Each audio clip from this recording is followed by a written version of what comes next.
السلام علیکم dear viewers, میں ہوں آپ کی رائٹر مرحا خان۔ یہ ہے میری چھوٹی سی کوشش، امید کرتی ہوں آپ کو پسند آئے گا۔ ناول خاموش شہزادہ شور محبت کا، مصنفہ مرحا خان۔ یہ میرا پہلا ناول ہے۔ دل کی گہرائیوں سے لکھا ہر لفظ، ہر جملہ محبت، درد اور احساسات عکس ہے۔ دعا ہے کہ یہ کہانی آپ کے دل کو بھی چھو لے، جیسے میرے دل کو چھو گئی۔ تو چلیے بسم اللہ کر کے سٹارٹ کرتے ہیں۔ ملیشیا، خوابوں کا شہر، جہاں دن کی روشنی سبز باغوں اور سمندر کی لہروں میں جھلملاتی ہے، اور رات کی چمک آسمان سے زمین تک پھیل جاتی ہے۔ کوالالمپور کی اونچی عمارتیں، جگمگاتے ٹاورز، شاپنگ مالز، ریسٹورینٹس کی خوشبو، سب کچھ زندگی سے ابھرا ہوا لگتا ہے۔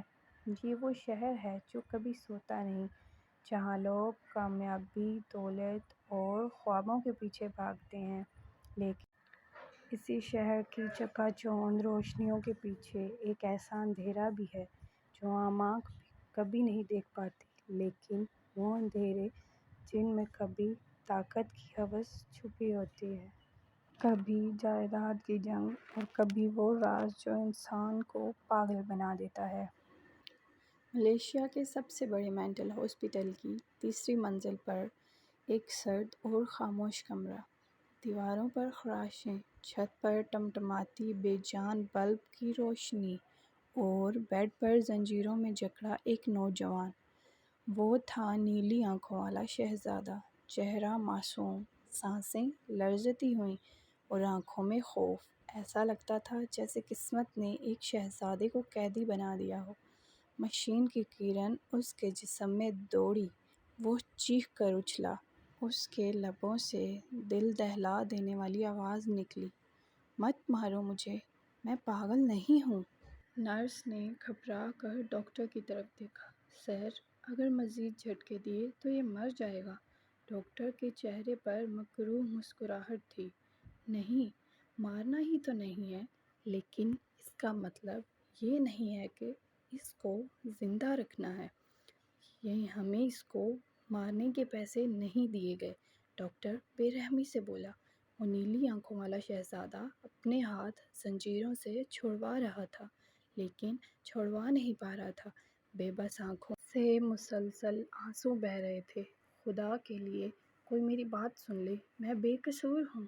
نرس کی آواز کانپ گئی۔ "سر، یہ ہر بار یہی کہتا ہے۔ کبھی کبھی تو لگتا ہے کہ یہ واقعی۔" "بس!" نرس ابھی بول ہی رہی تھی کہ ڈاکٹر نے سخت لہجے میں اس کی بات کاٹ دی۔ "ہمارا کام سوچنا نہیں، حکم ماننا ہے۔" اسی لمحے دروازہ دھڑام سے کھلا۔ وارڈ بوائے ہانپتا کانپتا اندر آیا اور ڈرتے ہوئے بولا، "ڈاکٹر، باہر زبیدہ بیگم آئی ہیں۔" ڈاکٹر لمحے بھر کو ٹھٹک گیا، پھر بوجھل قدموں کے ساتھ کمرے سے باہر نکل گیا۔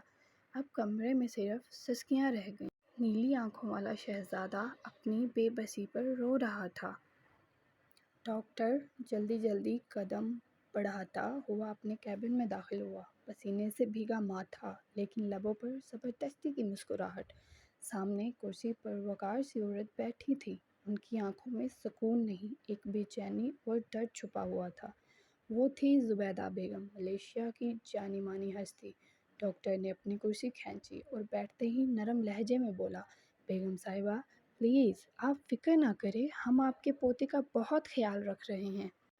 اس نے قلم اٹھا کر فائل پر کچھ لکھا، پھر نظریں اٹھا کر اعتماد سے کہا، "آپ مطمئن رہیں، وہ ہمارے پاس محفوظ ہے۔ ہم اس کا علاج بہترین طریقے سے کر رہے ہیں۔ آپ کو کسی قسم کی ٹینشن لینے کی ضرورت نہیں۔" زبیدہ بیگم نے گہری سانس بھری، پھر دھیمی مگر کاٹ دار آواز میں بولی، "ڈاکٹر صاحب، میں اندھی نہیں ہوں، مجھے سب خبر ہے کہ میرے پوتے کے ساتھ علاج نہیں، ظلم ہو رہا ہے یہاں پر۔" ڈاکٹر کے چہرے کی مسکراہٹ لمحہ بھر کو جم سی گئی۔ اس نے فوراً نظریں جھکائیں اور فائل پلٹنے لگا، جیسے بات بدل رہا ہو۔ پھر آہستگی سے بولا، "بیگم صاحبہ، آپ نے ہمیں غلط سمجھا ہے۔ وہ مریض ہے، ہم نے ہمیشہ پروفیشنل انداز میں اسے ٹریٹ. ڈاکٹر ابھی بول ہی رہا تھا کہ زبیدہ بیگم میز پر ہاتھ مار کر دھاڑی. بہت دیکھ لیا تمہارا پروفیشنل علاج. تم مجھے یہاں بہلانے آئے ہو یا اپنے گناہ چھپانے؟ یہ سنتے ہی ڈاکٹر کے پسینے چھوٹ گئے. کمرے کا ماحول بھاری ہو گیا. زبیدہ بیگم لمحہ بھر کے لیے خاموش بیٹھی رہیں. پھر آہستگی سے پرس کھولا اور ایک بھاری فائل نکالی. انہوں نے وہ فائل زور سے میز پر پٹکی. کمرے میں کاغذات کی کھڑکھڑاہٹ گونج گئی. ڈاکٹر صاحب بہانے مت بنائیں. یہ دیکھیں. یہ عدالت کا حکم ہے. صاف اور واضح الفاظ میں لکھا ہے کہ میرے پوتے کا علاج گھر پر ہوگا، ہسپتال میں نہیں. تمہارا کھیل اب ختم. ڈاکٹر کے چہرے کی مسکراہٹ ایک دم غائب ہو گئی. اس نے کپکپاتے ہاتھوں سے کاغذ اٹھایا. جیسے جیسے وہ کاغذ پڑھتا جا رہا تھا اس کے چہرے کا رنگ بدلتا جا رہا تھا. آنکھوں میں غصہ ابھرا. کرسی کو زور سے پیچھے دھکیلا اور کھڑا ہو گیا. نہیں، آپ ایسا نہیں کر سکتی. آپ نے میرے ہاسپٹل پر کیس کیوں کیا؟ میرا کیا قصور ہے؟ کیا آپ بھول گئی ہیں؟ آپ کے پوتے کا علاج میں ہی کر رہا ہوں. میں اسے اچھے سے اچھا ٹریٹمنٹ دینے کی کوشش کر رہا ہوں اور یہاں پر آپ نے میرے ہی ہاسپٹل پر کیس کر دیا. آپ ایسے کیسے کر سکتی ہیں میرے ساتھ؟ لمحہ بھر میں ڈاکٹر کے ہوش اڑ گئے. میں یہاں پر تمہارے دکھ سننے نہیں آئی. میں اپنے پوتے کو یہاں سے لینے آئی ہوں. بہتر ہے تم خود اسے بلوا دو، ورنہ میرے پیچھے گارڈز دیکھ رہے ہو. میرے بس ایک اشارے کی دیر ہے، تمہارے ہاسپٹل کا حشر نشر کر دیں گے. زبیدہ بیگم طنزیہ مسکرا ہونٹوں پر سجا کر دانت پیس کر بولی. Nurse, nurse! ڈاکٹر گھبراہٹ میں چلایا. جی سر. نرس ہکلاتے ہوئے بولی. ڈاکٹر غصے میں چلایا. جاؤ، جا کر اس پاگل کو پکڑ کر لاؤ. یہ سنتے ہی زبیدہ بیگم تیش سے کرسی چھوڑ کر اٹھی. ڈاکٹر صاحب، زبان سنبھال کر رکھیے. ایسا نہ ہو میں وقت سے پہلے ہی اسے کٹوا دوں. آپ شاید بھول رہے ہیں کہ وہ خان انڈسٹری کا اکلوتا وارث زیان خان ہے. اگر آج یہ آپ کا ہاسپٹل چل رہا ہے نا تو میرے پوتے کی بدولت، جسے آپ منہ پھاڑ کر پاگل بلا رہے ہیں. پاگل کا لفظ سنتے ہی زبیدہ بیگم اپنے آپے میں نہیں رہی. یہ سنتے ہی نرس جلدی سے باہر بھاگی. ابھی زبیدہ بیگم اپنا غصہ ٹھنڈا کر ہی رہی تھی کہ اچانک سے دروازہ کھلا. نرسیں کانپتے ہاتھوں سے ایک دبلا پتلا وجود گھسیٹتی ہوئی اندر لائیں. وہ وجود کبھی دولت مند خاندان کا اکلوتا وارث نیلی آنکھوں والا شہزادہ ہوا کرتا تھا. آج وہی شہزادہ ٹوٹا ہوا انسان بن چکا تھا. اس کے پیروں میں بیڑیاں تھیں، ہاتھوں پر زخموں کے نشان، بال الجھے ہوئے اور چہرہ اتنا زرد جیسے برسوں کی دھوپ اور ہوا سے محروم رکھا گیا ہو. اس کی آنکھوں میں اب بھی وہ نیلا سمندر چھلک رہا تھا، مگر سمندر اب سکون والا نہیں تھا. یہ نیلا رنگ اب طوفانوں سے بھرا ہوا تھا. نرسوں نے اسے ڈاکٹر کے سامنے لا کر کھڑا کیا. زیان سہما سہما سا پیچھے ہٹنے لگا، جیسے ہر دیوار اس کے لیے پھانسی گھاٹ ہو. زبیدہ بیگم کے وجود پر ایک لرزہ سا طاری ہو گیا. ان کی آنکھیں پھیل گئیں، سانسیں رکنے لگیں. وہ کرسی سے آہستہ آہستہ اٹھی اور لرزتی آواز میں بولی. یا اللہ، یہ میرا زیان ہے، میرا جگر کا ٹکڑا. کیا حال کر دیا تم ظالموں نے میرے شہزادے کا. ان کے ہونٹ کپکپانے لگے، آنکھوں سے موٹے موٹے آنسو بہنے لگے. انہوں نے ایک قدم آگے بڑھایا، پھر دوسرا بڑھایا اور ایک دم بے قابو ہو کر بھاگی. زیان، میرا بچہ، میرا شہزادہ. انہوں نے آگے بڑھ کر زیان کو زور سے اپنے سینے سے لگا لیا. ایسا لگا جیسے برسوں کی پیاس ایک لمحے میں بجھ گئی ہو، جیسے ٹوٹا ہوا دل جڑ گیا ہو. لیکن جیسے ہی ان کی باہیں زیان کے گرد لپٹیں، زیان کی آنکھیں دہشت سے پھیل گئیں. اس کے ہاتھ کانپنے لگے، سانس تیز ہو گئی. چھوڑو، چھوڑو مجھے. وہ چیخنے لگا، دیوانگی میں ہاتھ پاؤں مارنے لگا. کون ہو تم؟ مجھے نہ چھوؤ، میں نے کچھ نہیں کیا. میں پاگل نہیں ہوں، میں پاگل نہیں ہوں. اس کی چیخیں کمرے کی دیواروں سے ٹکرانے لگیں. وہ اتنی زور سے پھڑ پھڑایا کہ زمین پر گر گیا. بیڑیاں فرش سے ٹکرا کر چھنکار پیدا کرنے لگی. زبیدہ بیگم کے آنسو رکنے کا نام نہیں لے رہے تھے. وہ زمین پر جھکی، دونوں ہاتھوں سے زید کا چہرہ تھام لیا. بیٹا، دیکھو میری طرف. میں ہوں تمہاری اپنی دادی، وہی جو تمہیں اپنی گود میں سلاتی تھی، لوریاں دیتی تھی۔ یہ سنتے ہی ضیان نے آنکھیں زور سے بند کر لیں، جیسے کھولے گا تو پھر سے اسے بجلی کے جھٹکے ملیں گے۔ ان کے ہونٹ لرز رہے تھے، آواز روند رہی تھی۔ ضیان بیٹا، آنکھیں کھول کر دیکھو، میں ہوں تمہاری اپنی دادی۔ ضیان کی سانسیں ہانپ رہی تھی۔ اس نے آنکھیں کھولی، زبیدہ بیگم کو گھورا، لمحہ بھر کے لیے خاموش رہا، پھر ہچکیوں کے ساتھ بڑبڑایا، دادی۔ اس کے ہونٹوں سے یہ لفظ نکلا تو وہ لمحہ بھر جیسے رک گیا۔ زبیدہ بیگم نے زور سے اسے سینے سے لگا لیا اور چیخ چیخ کر رونے لگی، ہاں بیٹا ہاں، میں ہوں تمہاری اپنی دادی۔ ان ظالموں نے تمہیں مجھ سے چھین لیا تھا، لیکن آج میں اپنے شہزادے کو اس کی سلطنت میں واپس لینے کے لیے آئی ہوں۔ ان کے آنسو ضیان کے بالوں میں جذب ہو رہے تھے اور ضیان کی کپکپاہٹ دھیرے دھیرے کم ہو رہی تھی، مگر آنکھوں میں خوف ابھی بھی باقی تھا۔ زبیدہ بیگم نے اپنے پوتے کے کانپتے ہاتھوں کو سہارا دیا، آؤ بیٹا، اب سب ٹھیک ہو جائے گا۔ نرسیں سہمی سہمی پیچھے ہٹ گئیں، گارڈز خاموش کھڑے رہے، جیسے کسی جلال کے سامنے ان کی زبانیں گم ہو گئی ہوں۔ زبیدہ بیگم نے ضیان کو آہستگی سے سہارا دیا اور ہسپتال کے دروازے کی طرف بڑھیں۔ ضیان کے قدم ڈگمگا رہے مگر وہ خاموشی سے چلتا رہا۔ اس کے لیے تو بس یہی کافی تھا کہ اسے جہنم سے باہر نکالا جا رہا ہے۔ نیلی آنکھیں زمین پر جمی تھیں، جیسے ہر شے سے خوفزدہ ہو۔ باہر کھڑی لمبی کالے رنگ کی گاڑی کا دروازہ کھلا۔ زبیدہ بیگم نے اپنے پوتے کو نرمی سے اندر بٹھایا، وہ خود بھی ساتھ بیٹھ گئیں، اور دروازہ بند ہوتے ہی گاڑی دھیرے دھیرے ہسپتال کے احاطے سے نکل گئی۔ راستے میں ضیان ایک لفظ تک نہ بولا، وہ شیشے سے باہر دیکھتا رہا، جیسے دنیا کو پہچاننے کی کوشش کر رہا ہو، کبھی روشنیوں کو گھورتا، کبھی لوگوں کے چہروں کو، مگر لب بند تھے۔ زبیدہ بیگم نے اس کے سر پر ہاتھ پھیرا، اب ڈرنے کی ضرورت نہیں بیٹا، ہم گھر جا رہے ہیں، تمہارے اپنے گھر۔ گاڑی شہر کی روشن سڑکوں سے گزرتی ہوئی ملیشیا کی چمکتی عمارتیں، بلند و بالا شاپنگ مالز اور جگمگاتے ریسٹورنٹس ایک دوسرے سے آگے بڑھنے کی دوڑ میں تھے، لیکن ان سب کے بیچ گاڑی آہستہ آہستہ ایک بڑے علاقے کی طرف مڑ گئی۔ چند لمحوں بعد سامنے ایک شاندار عمارت ابھری، اونچی دیواروں کے پیچھے روشنیوں میں نہاتا ہوا ایک محل، خان مینشن۔ بڑا سا گیٹ کھلا تو گاڑی اندر داخل ہوئی، ہر طرف لگے پھولوں کے درخت، تراشیدہ لون، روشنیوں سے جگمگاتی راہیں، اور بیچوں بیچ وہ شاندار عمارت کھڑی تھی جس کی عظمت دیکھ کر بھی آنکھیں چندھیا جائیں۔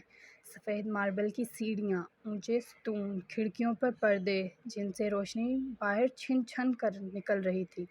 مینشن کی چھت پر چاندنی پڑ رہی تھی، جیسے آسمان بھی اسے چھو رہا ہو۔ گاڑی آ کر وسیع برآمدے میں رکی، ڈرائیور نے دروازہ کھولا۔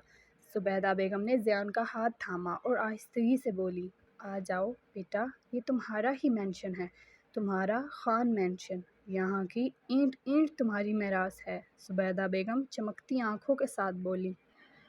ضیان نے اوپر نگاہ اٹھائی، نیلی آنکھوں میں حیرت جھلکی، جیسے اس عمارت نے اس کے دل کی دھڑکن کو لمحے بھر کو روک دیا ہو۔ وہ خاموشی سے قدم بڑھاتا رہا، جیسے کسی خواب میں ہو۔ سامنے کھڑا خان مینشن اسے ایسے لگ رہا تھا جیسے کوئی خواب آنکھوں کے سامنے حقیقت بن کر کھڑا ہو۔ بلند و بالا ستون، جگمگاتی روشنیاں، تراشے ہوئے لون اور ماربل کی چمکتی سیڑھیاں، ضیان کی نیلی آنکھیں حیرت میں ڈوبتی جا رہی تھیں۔ وہ قدم دادی کے ساتھ آگے بڑھا، لیکن دل میں انجانا سا خوف تھا، ہر چیز کو وہ ایسے گھور رہا تھا جیسے زندگی میں پہلی بار دیکھ رہا ہو۔ اس کے لب بند تھے، سانسیں بھاری اور نظریں چاروں طرف حیرانی سے بھٹک رہی تھیں۔ دادی نے اس کا ہاتھ مضبوطی سے تھاما اور آہستگی سے بولی، بیٹا، یہ تیرا ہے، یہ محل، یہ سب کچھ تیرا ہے۔ ضیان کی آنکھوں میں ایک انجانا سا سوال ابھرا۔ وہ دروازے کی چوکھٹ پر قدم رکھتے ہوئے پل بھر کے لیے رک گیا، جیسے زمین نے اسے تھام لیا ہو۔ پھر دادی کے اشارے پر وہ ڈرتے ڈرتے اندر داخل ہوا۔ اندر داخل ہوتے ہی روشنیوں کا طوفان اس کی آنکھوں میں اتر گیا۔